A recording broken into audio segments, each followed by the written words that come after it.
It's the Unhappy Hour. Broadcasting to you live from the Milky Way galaxy. The solar system.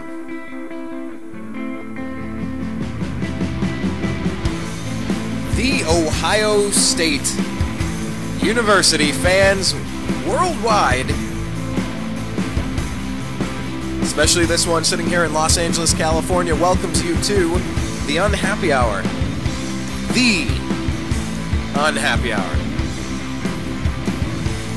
The Ohio State Buckeyes have advanced to play in the very first ever college football playoff championship game. It's Bucks versus Ducks.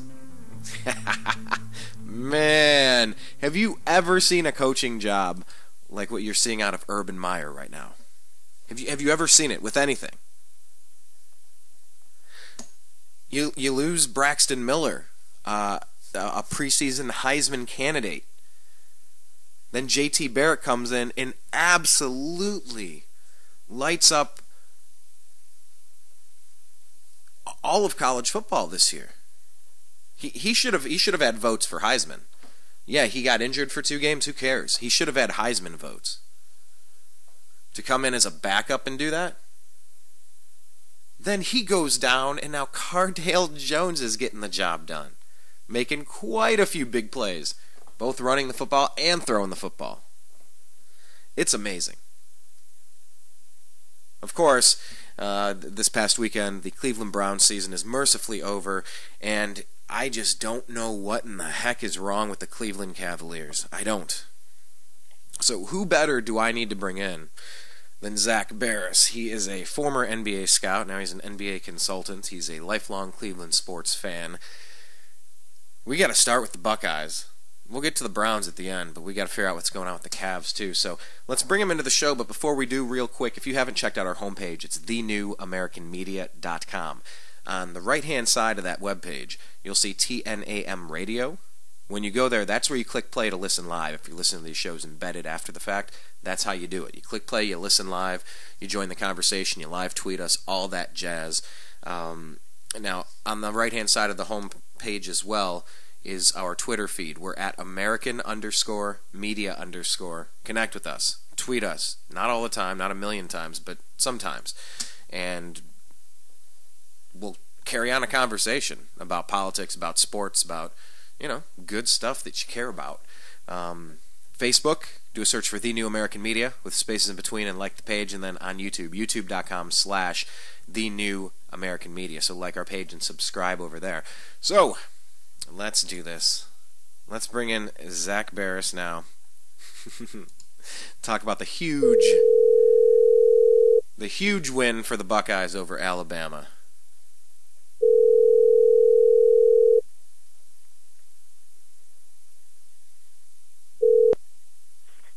Hey, Brian, how you doing? O-H. I-O. That's how I'm doing, Zach. That's how I'm doing. How you doing, sir? I'm doing great.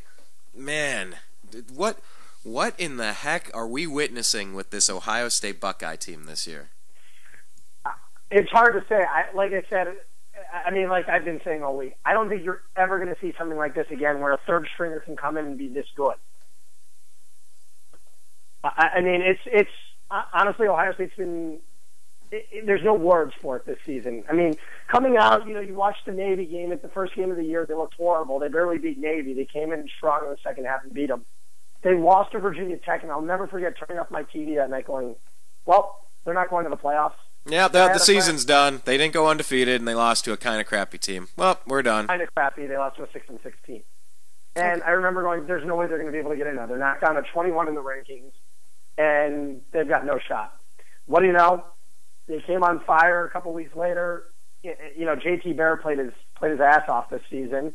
Went down in the Michigan game. Cardale Jones came in, dominated the Wisconsin game, and played lights out the other end. Yeah, he made some mistakes, but, honestly, you're not going to play. It's tough to play perfect football against Alabama. And what drives me nuts, though, about Mark May and the rest of the national media going, Alabama didn't play their best. I go, Ohio State made some big-time mistakes, too, and they still beat Bama. Some big mistakes, leaving all those touchdowns on the board early. Exactly. I mean, we made plenty of mistakes in that game. Some bad play calling. You didn't like Urban going for the jugular there? Is that what you're referring to? I think that was horrible. I thought it was horrible. I'll tell you. Okay, fine. Yes, that's how it worked out. I actually loved it. I actually loved just trying to break the neck of your opponent when they're down. Don't let them back up. They missed, and then then it turned into a Hail Mary at the end of the game, and it shouldn't have been that close to come back and tie it. But yeah, it's what we're witnessing here with the quarterbacks. How much credit do you think goes to our quarterbacks coach, who is not going to stay with us, and Urban Meyer? I think the credit goes to both of them. I mean, Urban Meyer, look what he's done with this team in his 3 years now. He's transformed this team that was getting, to get beat out of conference pretty badly.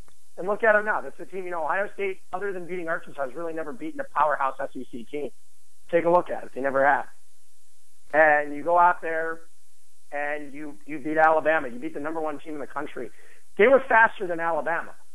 Despite what people want to say, they're a faster team. Ezekiel Elliott ran all over them. Devin Smith was wide open the entire game. Evan Spencer, Michael Thomas. Hireman. And don't forget this though too. You didn't even hear Jeff Hireman's name or Nick Van Ant's name called during that game. That's what I'm saying right now. Is Ohio State? They didn't get anything from some of their biggest playmakers. Joey Bosa's name was barely heard until the fourth quarter. That's right. Of that football game. Von Bell played great. It was a very, very good, it was a huge team effort by the team. They had tons of speed on the offensive side and the defensive side. As soon as you thought, after that punt that went down at the 23-yard line, you're just saying to yourself, damn it, we blew the lead. We blew our lead. Here we go. And next play, Blake Sims comes out. The next play was an interception. Yes, because that's typical Cleveland and Ohio State fashion, where it's like, oh Lord, okay, that they muffed the punt. Now they're going to score a touchdown. Then it's going to be an onside. And how about that onside kick recovery too? Let's not forget about that. Exactly. That was. He jumped at the exact right time. What an amazingly athletic and dangerous play. We did play with fire all game long. We did not play a perfect game. If anyone says, Alabama didn't play it either, fine. Well, you know what? A lot of your offensive woes come from our defensive prowess. Deal with it. Look what we did to Wisconsin. 59-0. That's the first time a power school, power conference has been decided in the championship game on a shutout. That's the only time. So... yeah, we forced a lot of the errors from Alabama, but it's just interesting to think that we have 3 quarterbacks better than Blake Sims. Exactly. Man, this is Bucks versus Ducks. What did you make of the dismantling of Jameis Winston? I found it very gratifying to watch Jameis Winston lose and watch him be told, calm down, or I'm going to put your ass on the bench, or whatever that quote was from Jimbo Fisher. I am not a Jameis Winston fan. I loved watching them lose. What do you make of the game in general, and then all the antics on the side, including what Oregon did at the end of the game? Let's put it this way. Florida State fell apart. They were in that game, and what did they do? Turn over the ball 6 times in the second half? And it all seemed it was possession after possession. They were turning the ball over every possession. And Oregon just crushed them. They took advantage of it. That's what good teams do. Good teams capitalize off the turnovers. And, and the thing is, Ohio State turned over the ball too, but if you look at every time Ohio State turned over the ball, they came out there and scored on the next possession, or they wouldn't allow Alabama to score. And really, the second through the whole middle part of that game belonged to the Buckeyes. Just absolutely dominated them. Being up by 14, you still kind of went, yeah, but it should be 17 or 20 or maybe 21 or 23 or 24 here. It's still a little too close for comfort. And, turns out it was a little too close, but we got it done, and I don't that's think what the counts. game was ever in doubt, though. Looking back on it, I don't think it was ever in doubt that Alabama was going to come back and win that football game. Even when Ohio State punted and Bama got the ball back, I was never really that worried. Amari Cooper scares me a little bit. They shut down Amari Cooper in the game, the number 1 receiver in the country. Yeah, we a very different story from what we did with Sammy Watkins last year, or rather didn't do against Sammy Watkins last year. He just lit it up against us. They changed it this year. And that's, another year of Urban Meyer's people and Urban Meyer's program, and Luke Fickell running the defense. I mean, yes, they didn't pitch a shutout, but, they neutralized. You can. It's like they said with Michael Jordan and a lot of fantastic players. You can't stop them. You can only hope to contain them and let them do their damage in manageable doses. And that's really what the Buckeyes did. Exactly. I mean, they look great. I mean, the receivers look great the entire game. The offensive line was very good. Cardale Jones, though, I mean, he took out 4 Bama defenders on the night, and actually, took them out of the game. 4 of them from collisions running the ball, you're saying? He is so physical. I mean, he prevented that safety in the end zone, which would have changed everything, by falling forward. I mean, that earlier safety, though. I don't know what to say about the kid. I mean, it's funny. Someone tweeted the other night. It was saying, been looking for the Browns for 15. Been watching Brown games for 15 years. We don't have a quarterback yet. The Buckeyes go with a third stringer, and they're able to win a playoff game. Yeah, that might have been my buddy Sean over there at Dog Pound Nation, if I'm recalling correctly. We've been trying to get him on the program. It's just scheduling quirk, but yeah, it's a lot like Alabama, and it's a lot like the Browns. The Browns have been through how many starting quarterbacks since we came back as an expansion team? 23. I don't know. It's something ridiculous now. Yeah, pretty insane. I think Tom Brady's been the quarterback for the Patriots every single one of those years. Okay, not exactly. Except for one, Matt Castle started half the season when Brady got injured. Yeah, I mean, you get the point. It's pretty. There's not a lot of stability there, but it does bring up a good point with how physical Cardale Jones was and how much he was able to accomplish. I mean, he's not this. None of the players are the same. Braxton Miller has different skill set. J.T. Barrett has a different skill set. Yeah, exactly, and you keep wondering about each one of them. Who's going to be the quarterback in this team next year? And I've said it to myself over and over again. I go, if Cardale Jones wins a national title this year, and they win next week against Oregon, how do you put him on the bench? I mean, the thing is, how do you keep J.T. Barrett on the bench? How do you, Barrett had a fantastic team. They wouldn't have been here without Barrett. I mean, maybe they would have with Cardale Jones. I don't know. And I can tell you right now, they sure as, Braxton Miller won Big Ten Offensive Player of the Year twice. I mean, this is unheard of with the Buckeyes. I mean, it is just something to look at. And you see this team, there are a bunch of freshmen and sophomores out there. It's a team of very, very few seniors out there. And you just look at Urban Meyer's recruiting class, they're just getting better and better. They have elite speed. I mean, I think this team is going to dominate the next few years. I really do. And it's going to be interesting with that team up north bringing in Jim Harbaugh. What do you make of that move? I'm not even worried about it. I'm glad Ohio State will have some competition because they need it in the Big Ten. I mean, you hear about it all the time, how much the Big Ten sucks. I think it'll be good, but I'm not worried about it. Let Herb do his thing. Herb doesn't lose. I mean, look at this. Look at the recruiting class. He brings his own guys. Harbaugh plays a pro style of offense. Urban Meyer plays a spread, shotgun. It's a totally different style of offense Urban plays.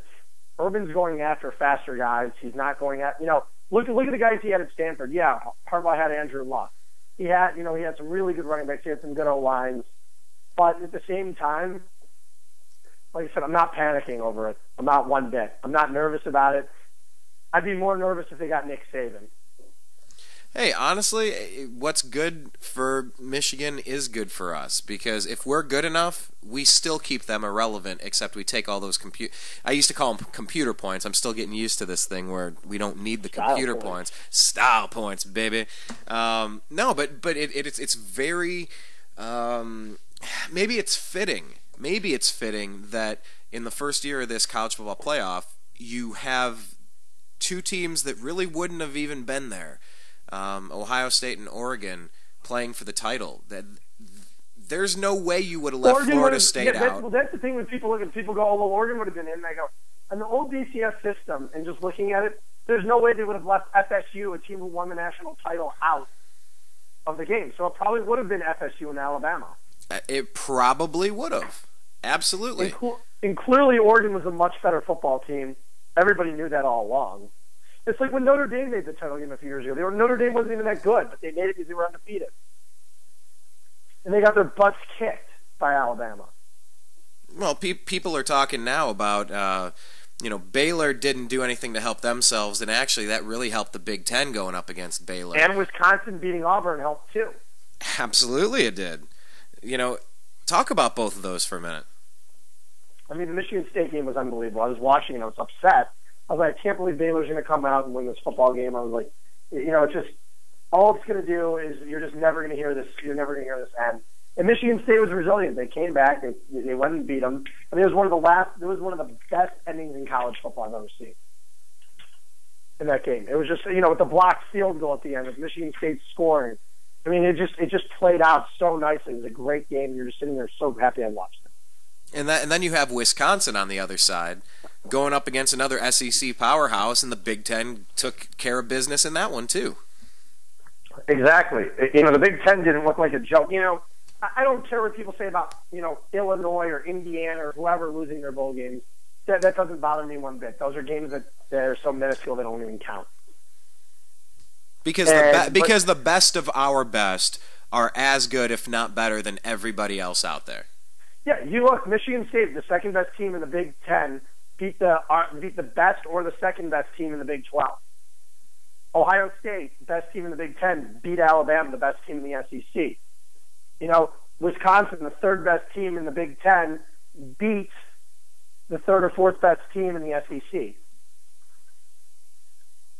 I'm very happy for that. Because there were a lot of people saying TCU should have had that spot. Now Baylor, they lost to a good Michigan State team who we beat. Looking back at it, TCU should have had that spot over Florida State. But how can you knock a team that's won 28 or 26 in a row, whatever they've won in a row now, out of the playoffs? You can't. They would have to be there. And he's a Heisman winner. You can't. No matter how crappy they played down the stretch, you can't keep them out. And Ohio State deserved to be in that game, despite what anybody says. Absolutely. TCU did not deserve to be there over Ohio State. They deserved to be there over Florida State. Yeah, and that makes it tricky. I completely agree with that. I completely agree with how you kind of laid that situation out. Because there was no other option. Had Ohio State gone against Wisconsin, or maybe barely beaten Michigan State on a, wow, I can't believe that call went that way, instead of, we kind of dominated Michigan State, and it could have been a much larger margin of victory.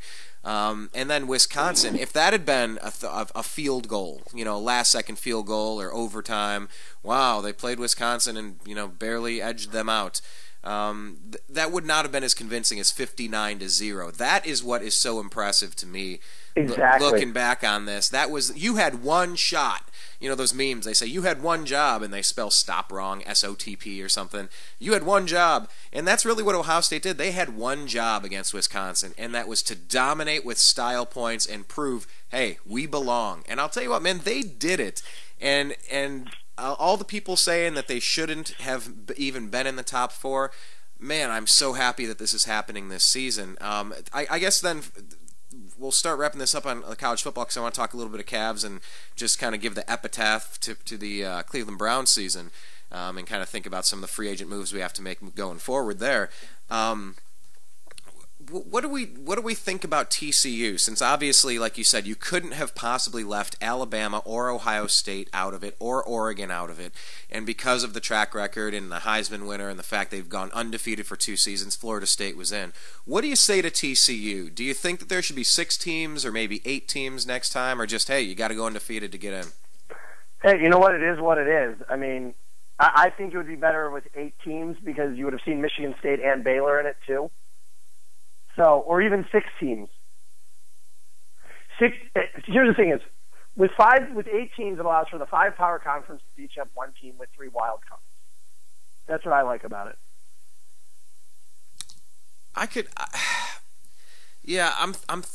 Look, the way that 4 played out this year, obviously because I'm a Buckeye fan and the way that things occurred, I'm okay with it. Would I consider 6? I would consider 6. 8. I don't know. Maybe if any expansion, I would be a little bit more interested in 6. But hey, you can't have Sweet 64. You can't have March Madness in football.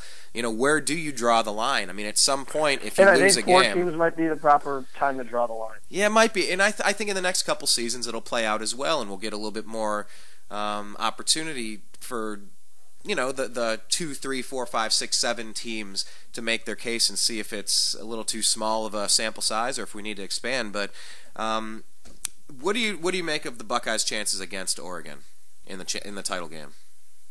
I think they're good. I mean, yeah, Oregon deserves to be favored. I mean, they've had a great season, but Oregon lost to Arizona. I went to Arizona. I love Arizona, but Arizona is a mediocre football team that Oregon had the chance to replay again. They pulverized them. But they did lose to them this year. It is a loss. Arizona's a team that lost 3 games this year, or 4. They lost 4, I think, and because they lost, Arizona lost 4 games. Virginia Tech lost 6. I mean, but Ohio State's played their life. They played their asses off the last, however many weeks. They look like a great team. Oregon looks like a great team too. I think Oregon's speed is going to be tough to come by, but Ohio State has plenty of speed too. And Ohio State, I think, is more physical with the football. I don't think you're going to see Ohio State having any problems scoring the ball offensively. If they can stop Mariota and they can stop Oregon, they're going to win the football game. And they have some playmakers on defense. I'm really excited to see what our defense can do. Those big plays, the forced turnovers, the fumbles, the takeaways, the interceptions, those type of plays. All right, well, I kind of brought this up earlier. I just wanted to wrap up on this point with Tom Herman. Just, he's leaving for Houston to be their coach, but he did such a good job for the Buckeyes. Are you concerned that Ohio State will take a step backward at quarterback next year without Tom Herman? I have all the faith in Urban Meyer in the world. But isn't it always difficult? I have faith in Urban too, but wouldn't it be difficult anytime you transition to a new person, or if they're just mimicking what Urban's telling them to do? I'm not worried about it at all. Urban Meyer has done such a good job. It just doesn't worry me one bit. Yeah, Tom Herman's been great, but at the same time, I'm not worried about it. All right. Well, it's not like you're losing your whole offensive scheme. When a head coach goes away, everything kind of resets. When a head coach goes away and the staff gets turned over, I mean, look at Michigan next year. Michigan's going to have an entirely new staff, most likely. Yeah, and that's the point, too. If the head coach goes and doesn't bring in all of his staff, all right, that's interesting. But usually when a head coach goes, he promotes everybody alongside of him, at least the good ones, to kind of take the program elsewhere. So, yeah, I mean, we saw it. I was at Bowling Green when Urban Meyer was our coach. I was out there when College Game Day came to our campus, and we beat, Northern Illinois. When we were both ranked in the top 25 from MAC schools. That was fantastic. But yeah, I mean, when a coach leaves, they take their system with them. But it's a good thing Tom Herman isn't doing that thing that I've always hated from coaches when they get hired somewhere and then they just immediately go. It's like, man, if you're in the playoffs, you still have a current job to do. Well, that's the thing is, I mean, yeah, look at Narduzzi over at Michigan State. He stayed rather than going to Pitt. He coached in that game.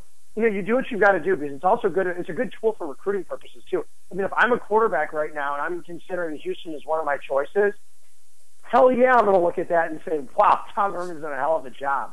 Maybe he can develop me too. I mean, that's the thing. It looks good for Tom Herman. Oh, absolutely, it's not every day. I mean, in Houston, he'll never have a chance to win a national title as a coach. Just remember that. Never have a chance to win a national title as a coach. Never. Over at Houston. This is his chance right now. Now, Houston's a stepping stone. It's like Bowling Green was a stepping stone for Urban Meyer. Kind of like, do you consider Houston kind of in the same way that Utah was for Urban? I consider Bowling Green, yeah. It's the same. Utah at least had if Utah went undefeated, they would have a shot. I mean, at the time, they didn't have a shot at the national title game, They had Alex Smith, and they were the number 5 or 6 team in the country. Yeah, I was going to say, I think they got to number 5, if I recall Now, correctly. if Utah were to go undefeated, they would be in the they would be in the playoff because they play in the Pac-12. But yeah, I think it's more in the lines of a Bowling Green job.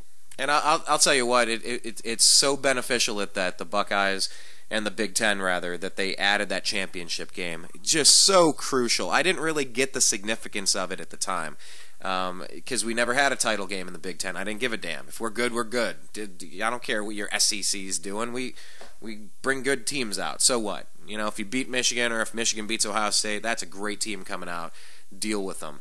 But really, when you saw what Baylor and TCU went through, having that title game was enormous. So I'll tell you what, I want to press pause here, make a pivot, if we will, and I want to talk about the Cavs. LeBron's out for 2 weeks. Varejão's injured. What is Blatt's future? LeBron's, what did he say to Wade? Kevin Love's future. I mean, just, man, this season, I really can't put my finger on it. Something has been off this whole time. I've seen LeBron playing differently than I'm used to seeing him. I want to talk with Zach about that a little bit more on the other side. I'm going to take about a minute and a half here, Zach, if you want to grab a beverage or something, kind of play a song, and then I'll be right back on the other side. But definitely follow Zach on Twitter if you're not following him. He's at Zbaris. That's ZBARIS. Check out our homepage, thenewamericanmedia.com. Follow us on Twitter at American_media_. Subscribe to our YouTube.com/thenewamericanmedia page, and like us on Facebook by doing a search for The New American Media with spaces in between, and like that. So brief pause, about 90 seconds here, and I'll be back on the other side talking some Cavs, and then put a stake into the casket of the Cleveland Browns this year. Thankfully, that season is done. However, Josh Gordon, Brian Hoyer, Johnny Manziel, what the heck are we doing moving forward? Who do we draft? What is the game plan? On the other side. Be right back. The Unhappy Hour on thenewamericanmedia.com.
It's the Unhappy Hour.